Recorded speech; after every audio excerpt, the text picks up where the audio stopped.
তৃণমূল নেতাদের আত্মীয়রা চাকরি পেয়েছে, কার বিনিময়ে চাকরি পেয়েছে। 2022 সালে মাননীয় অভিজিৎ গাঙ্গুলির অর্ডার যদি মানা হতো তাহলে 26,000-এর চাকরি যেত না। তিনি 7,000 অযোগ্য চিহ্নিত করে দিয়েছিলেন। টিচারদের মধ্যেও যোগ্য আছে, অযোগ্য আছে, অযোগ্যর সংখ্যা কম।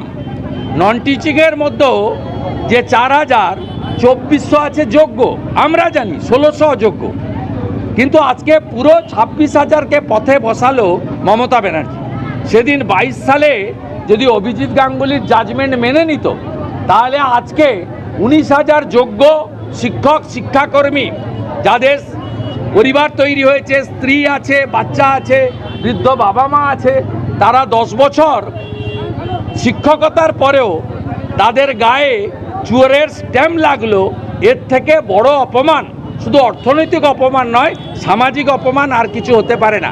এর জন্য একমাত্র দায়ী মমতা বন্দ্যোপাধ্যায়। আজকে যেটা শুনলাম সেটাতে দেখলাম যে টেন্টেডরা একদমই বসতে পারছে না। সেটা কিন্তু আমাদের দাবিগুলোর মধ্যে 1 নম্বর দাবি কিন্তু ছিল, লেটার দিতে হবে এবং তাদের যে টাকা ফেরতের কথা বলা যায় সেটা বলা হবে। কিন্তু আমরা কোর্টরুমে গিয়ে একটা পুরো হতবাক হলাম যে ক্ষেত্রে এসএসসির যিনি আর কি উকিল ছিলেন তিনি বলছেন যে কেন টেন্টেডদের পরীক্ষায় বসতে দেওয়া হবে না। কিন্তু এটা যদি না বলে উনি যদি এইটা বলতেন যে কেন অযোগ্যদের পরীক্ষায় বসতে হবে, আবার সেটা বললে হয়তো আমরা কোথাও একটু আশাবাদী হতাম যে এখনও অবধি সরকার হয়তো আমাদের নিয়ে ভাবছে। কিন্তু এটাতে আমরা পুরোপুরি কনফার্ম যে সরকার এখনও টেন্টেডদের নিয়ে রীতিমতোভাবে ভাবছেন। তারা চাকরি করেছে, তাদের চাকরিটা চলে গেছে, রীতিমতো তারা টাকা দিয়ে চাকরিটা পেয়েছে, আবার এখন তাদেরকে টাকাটা ফেরত দিতে বলা হচ্ছে। তো অতএব তারা টাকা দিয়ে চাকরি পেয়েছে, আবার টাকা ফেরত দিতে বলা হচ্ছে। তো সেই ক্ষেত্রে তাদের কাছে হিউজ একটা অ্যামাউন্ট, দুদিক দিয়ে তারা লস হয়েছে।